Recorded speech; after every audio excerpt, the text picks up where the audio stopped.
Hello दोस्तों, Hindi horror stories YouTube channel में आपका स्वागत है। और अब वक्त है डरने का। रूल्स।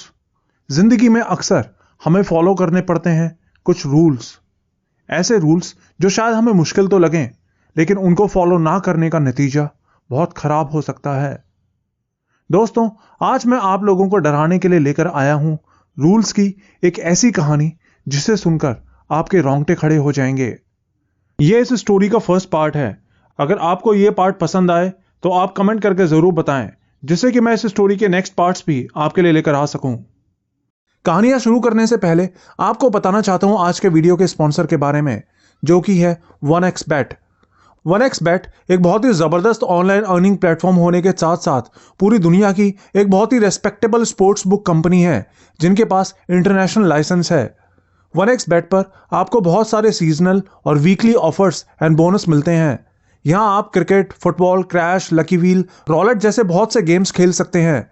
और सबसे अच्छी बात यह है कि आप यहां अपने लोकल पेमेंट मेथड से ही आसानी से डिपॉजिट और विड्रॉ कर सकते हैं। और इनका 24/7 सपोर्ट तो ऑसम है। साथ ही मेरा प्रोमो कोड STORY7 यूज करने पर आपको मिलेगा वेलकम बोनस। तो जल्दी से खेलिए 1xBet के साथ। लिंक आपको पिन कमेंट में मिल जाएगा। और अब शुरू करते हैं आज की कहानियां। वो एक परफेक्ट घर था, बिल्कुल वैसा जैसा मैं हमेशा से चाहता था। मेरे सपनों का घर। घर की एक एक ईंट, पत्थर और लकड़ी को इतनी खूबसूरती से लगाया गया था कि बस देखते ही बनता था।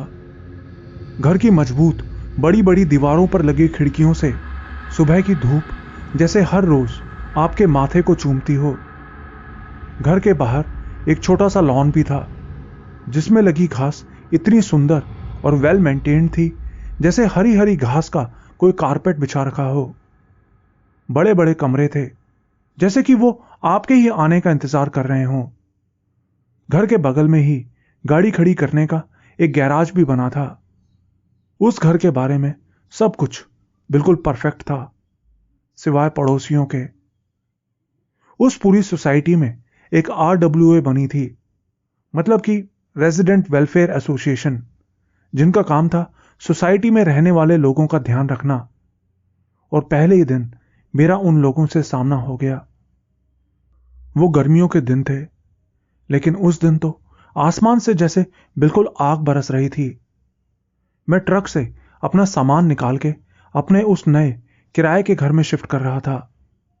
मेरी वाइफ और बेटी घर के अंदर ही सामान की सेटिंग करने में लगी थीं। घर के बगल में ही एक बड़ा सा पीपल का पेड़ भी लगा था, जिसकी टहनियां ऊपर हमारे फर्स्ट फ्लोर की खिड़की तक पहुंच रही थीं।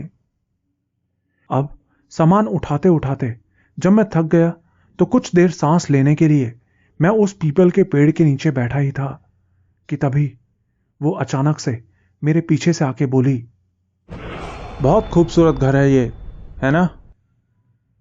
उसके ऐसे अचानक से पीछे से आके बोलने से मैं एकदम से चमक गया।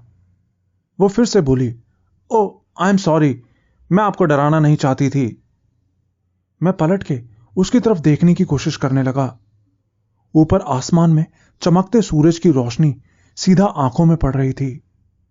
किसी तरह अपनी आंखों को हाथ से ढक के मैंने उसके चेहरे की तरफ देखा। वो एक औरत थी, 35-40 के आसपास उम्र होगी।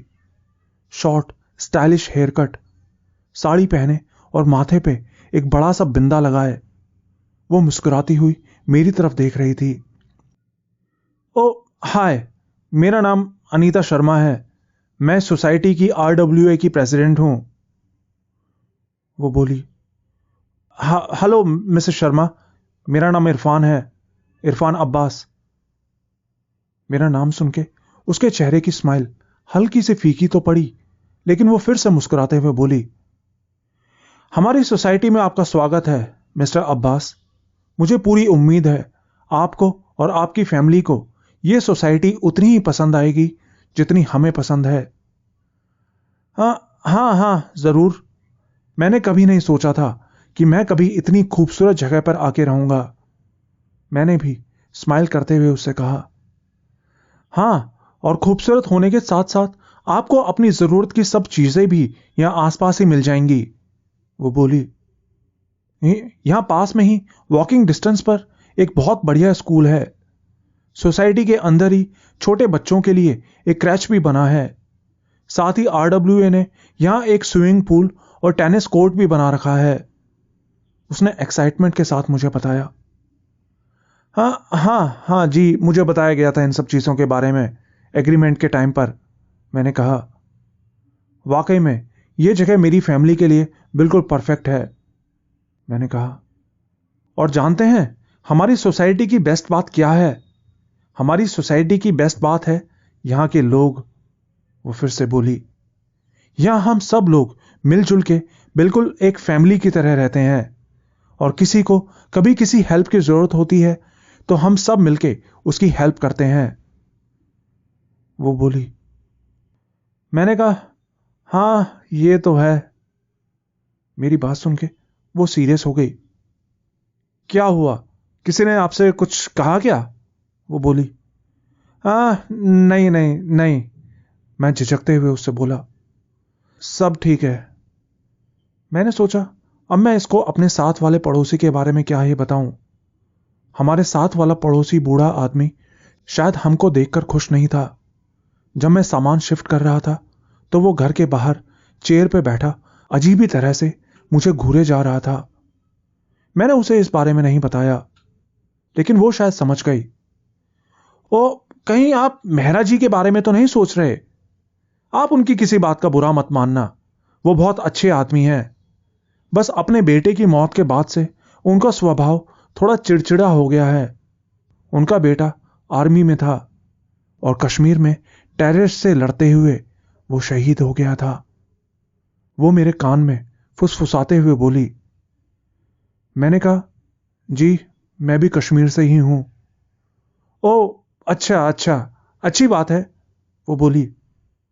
तो जैसा मैं कह रही थी कि मिस्टर मेहरा बहुत अच्छे इंसान हैं। अभी आप नए हैं, आई एम श्योर कुछ दिनों में आप भी उनको अच्छे से जानने लगेंगे। जी बिल्कुल, मैंने कहा। मुझे अभी थोड़ा और सामान भी शिफ्ट करना है, तो अगर आपकी इजाजत हो तो। हाँ हाँ, मैं भी अब चलती हूं। बस जाने से पहले ये आपके लिए।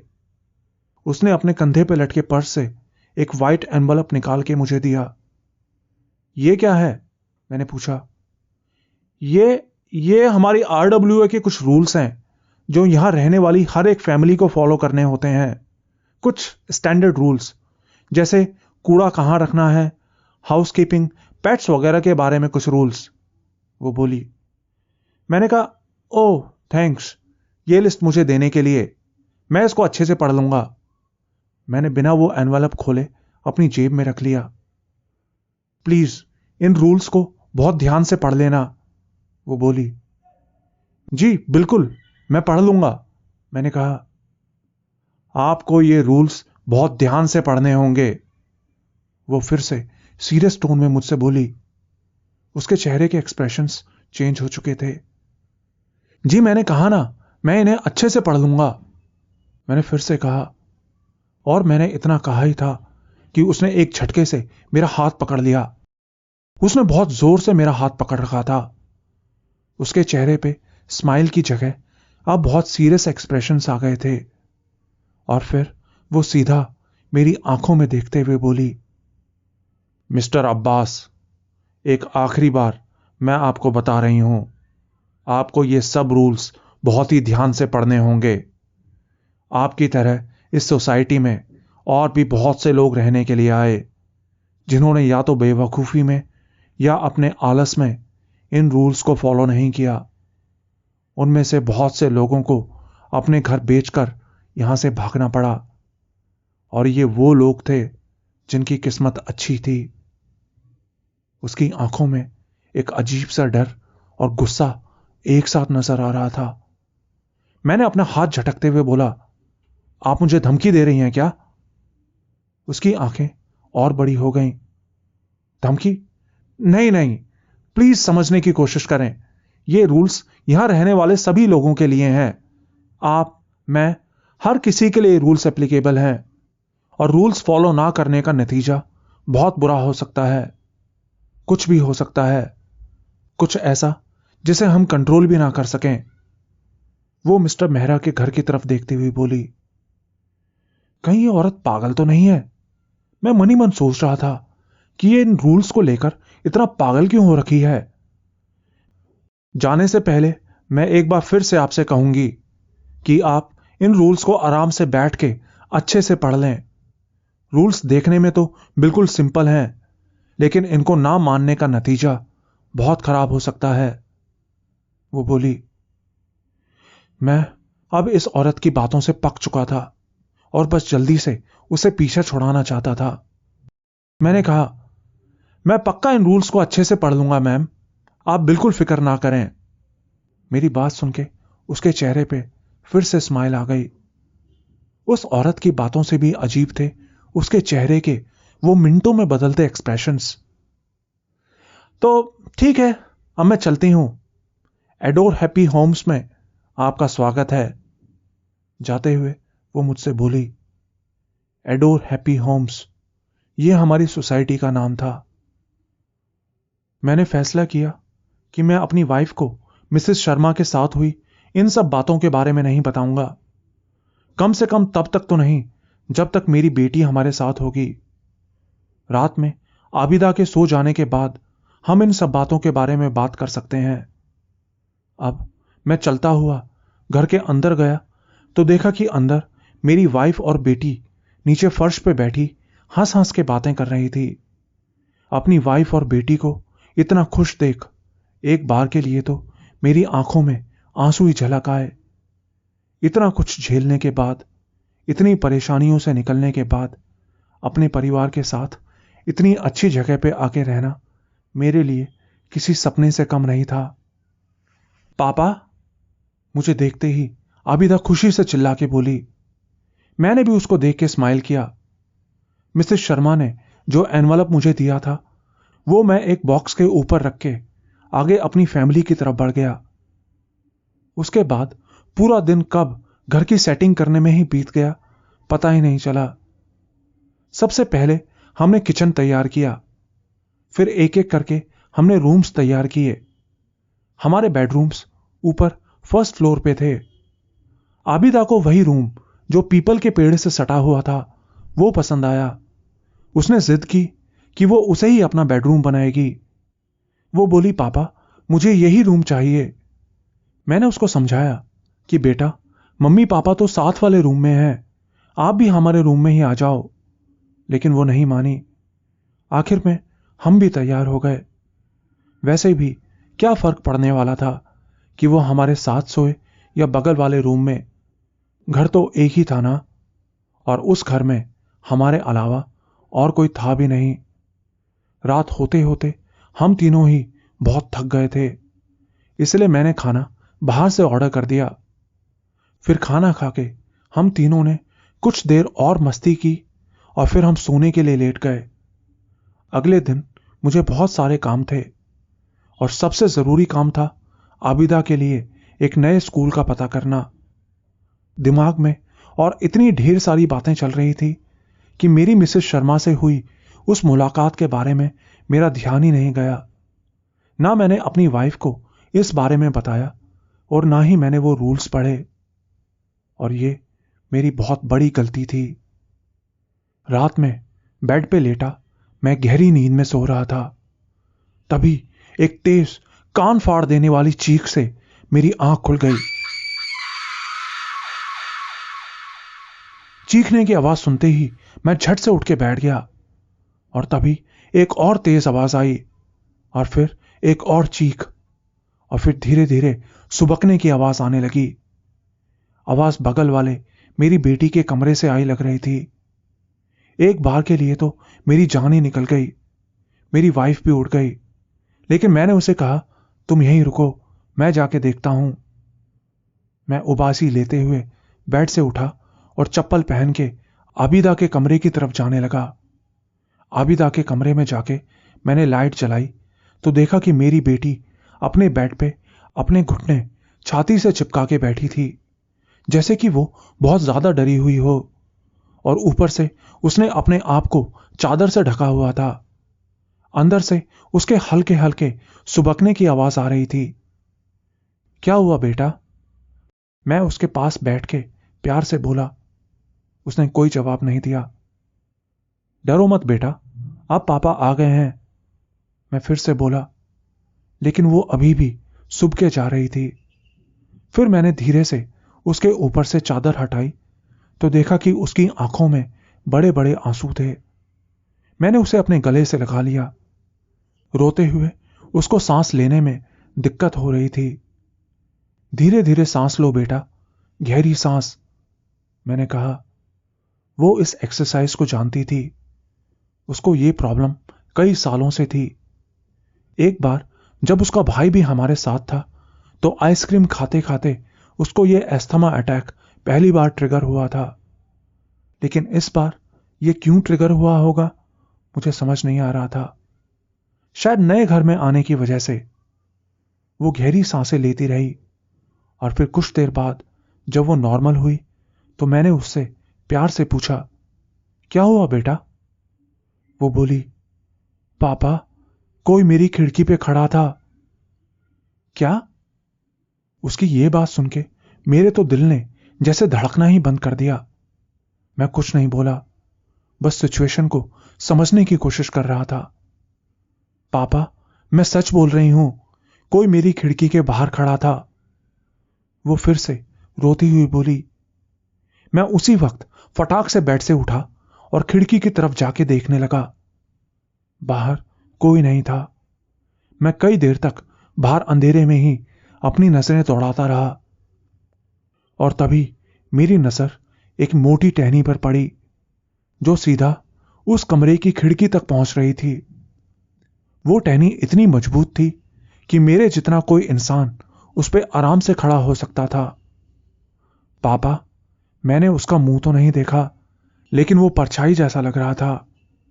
मैं सच कह रही हूं पापा, वो बाहर खड़ा था और बार बार मेरी खिड़की पर हाथ मार रहा था, लेकिन मेरे चीखते ही वो यहां से चला गया। मेरी बेटी की ये बातें तो मेरे दिमाग में बिल्कुल किसी तूफान की तरह घुसती चली गईं।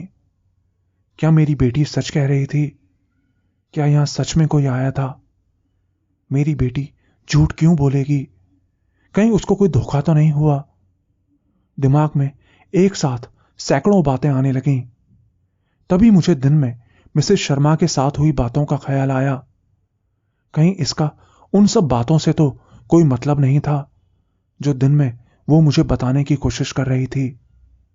नहीं नहीं, ऐसा कैसे हो सकता है? पापा, मैं सच कह रही हूं पापा, मैं सच कह रही हूं, वो फिर से बोली। डरो मत बेटा, पापा को आपकी बात पे यकीन है। मैंने इतना कहा ही था कि अचानक से उसके चेहरे पे फिर से बहुत ज्यादा डर आ गया। वो मेरे पीछे दरवाजे की तरफ हाथ से इशारा करती हुई बोली, पापा, वहां कोई है। मेरा दिमाग उसकी बात को प्रोसेस करने की कोशिश कर रहा था। माथे से पसीने की बूंदें अपने आप छलक आईं। तभी बाहर से किसी के कदमों की आवाज आई। बाहर पक्का कोई था और तभी उस खिड़की पर मुझे एक परछाई नजर आई। वहां कोई था, कोई ऐसा जिसका इस वक्त वहां होने का कोई मतलब नहीं था और मुझे अपने परिवार को बचाना था। अब डरने का टाइम नहीं था। आबिदा, जल्दी से अपनी मम्मी के पास जाओ, मैं चिल्ला के अपनी बेटी से बोला। आबिदा जल्दी से भाग के हमारे रूम में चली गई। उसके अंदर जाते ही मैंने भाग के सीढ़ियों की लाइट ऑन की। मुझे नीचे जाके चेक करना था कि मेरे घर में कौन घुस आया है। लाइट ऑन होते ही सीढ़ियां ऑरेंज कलर की लाइट से नहा उठी, लेकिन सीढ़ियों के नीचे अभी भी अंधेरा था, घुप अंधेरा। और उस अंधेरे में मुझे कोई चीज हिलती हुई दिखाई दी। मैंने सीढ़ियों पे पहला कदम रखा। मेरे एक कदम से ही पुरानी लकड़ी की सीढ़ियां चर्रा उठी। मैं मन ही मन ये दुआ कर रहा था कि नीचे जो कोई भी है उसको मेरे आने का पता ना लगा हो। मेरे माथे से पसीना बहता जा रहा था। क्या मैं जो कर रहा हूं वो मुझे करना चाहिए। क्या पता नीचे कौन है, कहीं उसने मुझ पे हमला कर दिया तो? क्या मुझे ऊपर ही रह के पुलिस को कॉल करना चाहिए? लेकिन एक मर्द होने के नाते क्या अपने परिवार की रक्षा करने की जिम्मेदारी मेरी नहीं है? नहीं, मुझे देखना था वो कमीना कौन है। मैं बिना डरे नीचे जाने लगा, सीढ़ियों के कराहने को इग्नोर करते हुए। नीचे अंधेरा था। मैं जानता था लाइट स्विच कहां है। मैं हड़बड़ी में अंधेरे में ही दीवार पर हाथ फेरने लगा। ऐसा लग रहा था जैसे अभी कोई मेरा हाथ पकड़ के खींच लेगा। लेकिन खुशकिस्मती से मुझे वो स्विच मिल गया। मैंने खट से लाइट ऑन की। लेकिन ये क्या, लाइट ऑन होते ही मैंने देखा कि नीचे तो सभी खिड़की दरवाजे अच्छे से बंद थे। मैं वहां बिल्कुल अकेला था। मेरे घर में कोई नहीं घुसा था। इसका मतलब ये सब मेरी बेटी का वहम था। क्या यार, मैं भी कितना डरपोक। लेकिन तभी मेरी नजर नीचे फर्श पर पड़ी। फर्श पर किसी ने कीचड़ की मिट्टी से लिखा था, वेलकम, ठीक बीच में। और जिस जगह वो लिखा था वहां से जाते हुए फर्श पर कदमों के निशान भी बने थे, जो कि पक्का उस इंसान के पैरों के निशान थे जिन्होंने वो लिखा था। मैं देखना चाहता था कि वो कमीना आखिर गया तो गया कहां। मैं उन निशानों का पीछा करते हुए आगे बढ़ने लगा।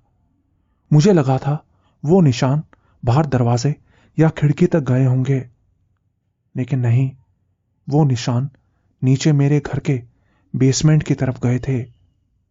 वो बेसमेंट जिसके बाहर ताला लगा था।